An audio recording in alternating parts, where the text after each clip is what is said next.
Hey, this is Heart Healing Fairy, and my guides today were having me look at the Heyoka empath, which isn't the first time that I have been introduced to that term. It's kind of reminding me of another video that I made when my guides are having me look at all of these sort of labels that people resonate with. Starseed, Lightworker, Empath, Heyoka Empath. So many different, if you look at the tarot deck, all of the energies that we move through and can embody at certain points. Energies that we move through and evolve out of, even, hopefully, from our shadow to our light. And the process of integrating all of it and allowing all of it to be okay and not suppressed. The Heyoka empath. I actually came across a video. It's funny how when you start recognizing how tapped in you are, the way that information just starts to, not that you're looking for it, it just will randomly pop up in your feed.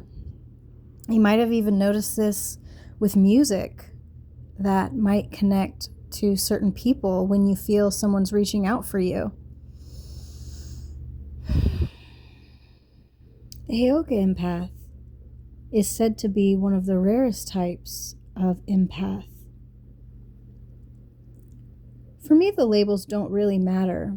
The integration process is really the point of all lessons that we come to live here on earth, I feel. And integrating the shadow and light within ourselves. And with this specific empath type, it's just someone who has stopped playing the roles that were meant to keep others comfortable. It's like I've spoken about in my earlier videos, that it's not that you stop caring, even though that's how it's described most often, but that you stop minding, that it doesn't really matter the way anyone perceives you.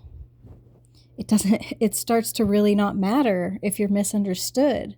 You start to gravitate away from anything or anyone that can't hear the frequency that you're on. And most of the time, the Heyoka empaths spend so much time in isolation, and they sort of end up taking on a prophetic role where they are acting and functioning through a catalyst energy, where what you are mirroring back to someone most of the time are things that they don't want to see. And most of the time, these individuals will go into isolation, because once you have mastered your own energy, these situations can become quite draining for the super sensitive. You feel everything very deeply, but you don't absorb it any longer. But that does not mean that you are not still exposed to it, and that on a telepathic level, you are receiving it, right? And so you learn how to create your own safe space. You learn, all the self-doubt and everything goes away. It's no longer attributed to mental health issues or anxiety or any of that. That is complete bull. When you come out of the confusion of how you are receiving the energy, you stop taking it on as your own.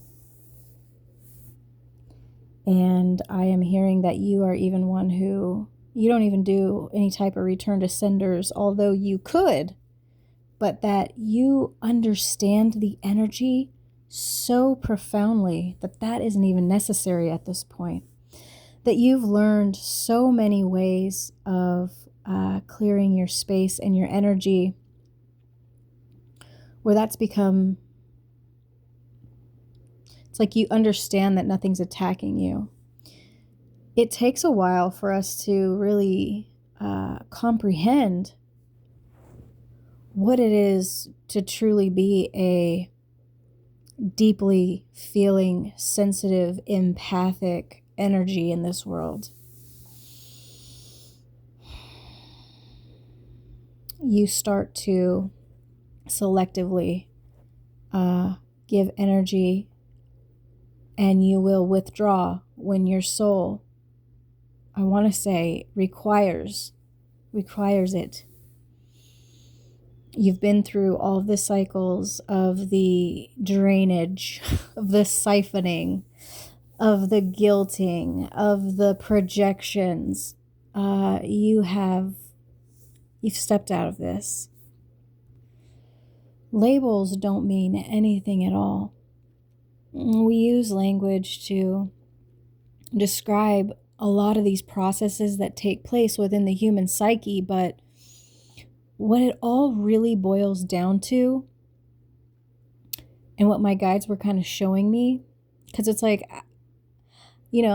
I'll listen to stuff because if I get bored or something, I'm alone a lot. And it's like my guides are always like, yeah, you already know. Like you've lived all this stuff for yourself. You already know. And what it was really showing, and what it all boils down to, is one's own self-mastery. Self-mastery within your emotional world. And once the emotional internal space is calm enough, it's like then the body can follow. And this can take time for the ones who have been through a lot of very confusing or hurtful situations. I'm also one of these. I've been processing through my crap for 10 years. I just turned 39 in January. I'm almost 40, and it's like my first, I feel like, slap in the face from the universe was like 10 years ago. But there was a whole beginning process that had to take place before you can even get to this point where you start to understand your energy on a much deeper level. A lot of people don't know how to relax, and they don't understand the value in taking time to yourself. They want to get validation outside of themselves, and we've functioned that way for a long time as well. But I attribute all of the paths to, and they may look different in some ways, experience-wise, but let's be honest, life is incredibly challenging here on this planet. It's very heavy. And this collective is coming out of this heaviness, which feels very new.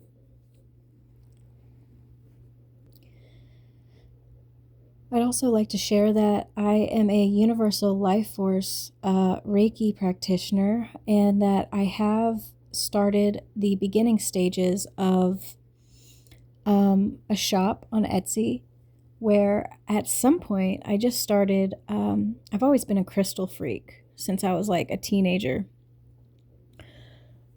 And that has evolved into something I would have never imagined up until this point.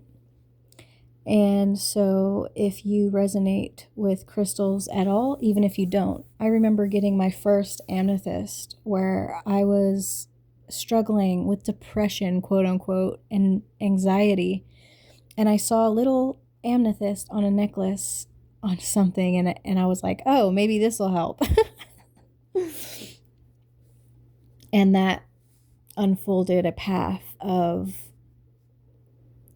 evolving into an intuitive universal life force practitioner, where I've intuitively worked with people and spoken with people and have provided people with energetic support through speaking with them and through giving them sets of crystals that I thought would help promote shifts for them, just based off of what they were speaking about. And so about a couple of years ago, I decided, well, I didn't really decide, I just started wrapping crystals, and I just kept wrapping and wrapping and wrapping. And then I was like, okay, well, let me throw these up here.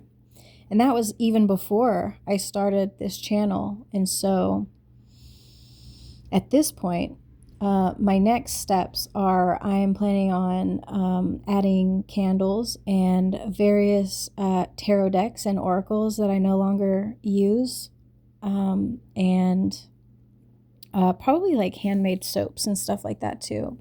It is a work in progress, but my guides have so often told me, as I've seen all this stuff hanging on the wall, just like you encountered that amethyst at that starting point of that journey, stones find you at specific times. And if anything about my energy or what I speak about here resonates for you, at the moment, I only ship in the US, and that might expand one day. But for now, I have various crystals wrapped as necklaces. So that link is available on my channel. I am sending you so much love, support, and I am so proud of you. Cosmic Puppy Rider too. I'll see you in the next one.